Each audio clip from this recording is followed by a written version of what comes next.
नमस्कार दोस्तों, मैं शैलेंद्र चमोरी हूं और आपका समय के लिए धन्यवाद। भाग 20 में आपका मेरे चैनल ईश्वरीय राह में हार्दिक स्वागत है। और छंदोग्य उपनिषद की आज हम आध्यात्मिक और वैज्ञानिक रूप से समझेंगे। और यदि आप इस प्रकार की वीडियो पसंद करते हैं तो चैनल को लाइक, शेयर और सब्सक्राइब कीजिए। तो छंदोग्य उपनिषद की आध्यात्मिक रूप से समझते हैं कि छंदोग्य उपनिषद आत्मा और ब्रह्म के एकत्व को केंद्र में रखकर की जाती है। यह उपनिषद हमें यह सिखाता है कि हमारी आत्मा यानी इंडिविजुअल सेल्फ और ब्रह्म यानी यूनिवर्सल सेल्फ में कोई भिन्नता नहीं है। और तत्वमसि अर्थात तू वही है, इसका सार है। और यहाँ कुछ आध्यात्मिक पहलुओं की व्याख्या करते हैं।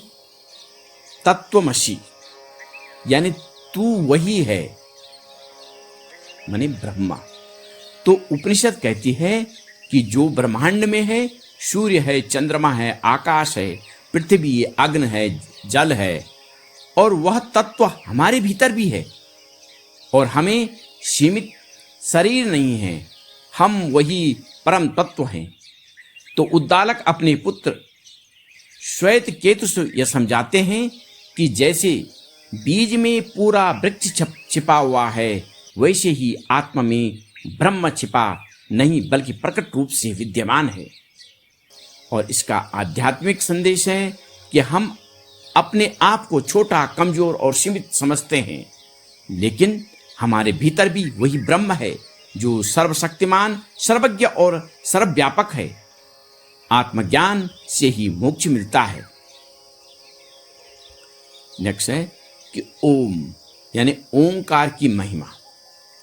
छंदोग्य उपनिषद में ओम को संपूर्ण सृष्टि का सार कहा गया है। और यह केवल एक ध्वनि नहीं बल्कि ब्रह्म का प्रत्यक्ष प्रतीक है। और ओम का जप करके हम ब्रह्म से जुड़ सकते हैं। और यह ध्यान का केंद्र है जहां मन, वाणी और आत्मा एक हो जाते हैं। सत्य और आत्मा का संबंध। सत्यकाम जावाल की कथा में यह दिखाया गया है कि सत्य बोलने वाला, पवित्र आचरण करने वाला व्यक्ति ही ब्रह्म ज्ञान प्राप्त कर सकता है, भले ही वह ज्ञात वंश हो न हो। और आध्यात्मिक प्रगति का आधार सत्य, तप, श्रद्धा और सेवा है, जाति, कुल, परंपरा से नहीं। और ब्रह्मचर्य का मार्ग तो श्रवण, मनन, ध्यान। छंदोग्य उपनिषद स्पष्ट करता है कि ब्रह्म को केवल ग्रंथ पढ़कर नहीं जाना जा सकता। इसके लिए श्रवण यानी सुनना, और मनन यानी सोचना और तर्क करना, और निधिध्यासन माने ध्यान से आत्मसात करना। तो ज्ञान केवल बौद्धिक न होकर के अनुभवजन्य होना चाहिए। जब आत्मा ब्रह्म को प्रत्यक्ष अनुभव करती है तब पूर्ण शांति और मुक्ति मिलती है। अब वैज्ञानिक दृष्टिकोण से छंदोग्य उपनिषद को हम समझते हैं। तो छंदोग्य उपनिषद को यदि हम वैज्ञानिक दृष्टिकोण से देखा जाए तो यह न केवल एक आध्यात्मिक ज्ञान देता है बल्कि उसमें छिपे विचारों और कॉस्मोलॉजी यानी ब्रह्मांडीय विज्ञान, चेतना, ध्वनि की ऊर्जा, मनोवैज्ञानिक और जीवन शक्ति को भी जोड़ता है। यह उपनिषद ब्रह्म और आत्मा के माध्यम से उस सृष्टि की रचना और चेतना के तो अब हम वैज्ञानिक दृष्टिकोण से छंदोग्य उपनिषद की जो है प्रमुख रूप से समझते हैं। तो ओम या ओमकार तो ध्वनि ऊर्जा और कंपनों का विज्ञान। छंदोग्य उपनिषद कहता है कि ओम संपूर्ण ब्रह्मांड का मूल नाद है। तो यह वह ध्वनि है जिसे सृष्टि की उत्पत्ति हुई है। और आधुनिक विज्ञान भी कहता है कि ब्रह्मांड की उत्पत्ति एक विस्फोट यानी बिग बैंग से हुई है। और उस समय ऊर्जा और ध्वनि तरंगों का विस्फोट हुआ। नासा ने भी गहरे अंतरिक्ष से आ रही जो है ध्वनि कंपन जैसे आवाजों की रिकॉर्ड की, तो जो कि ओम से मिलती जुलती लगती है। और ओम की ध्वनि 3 भागों यानी आ, उ, मा में विभाजित है।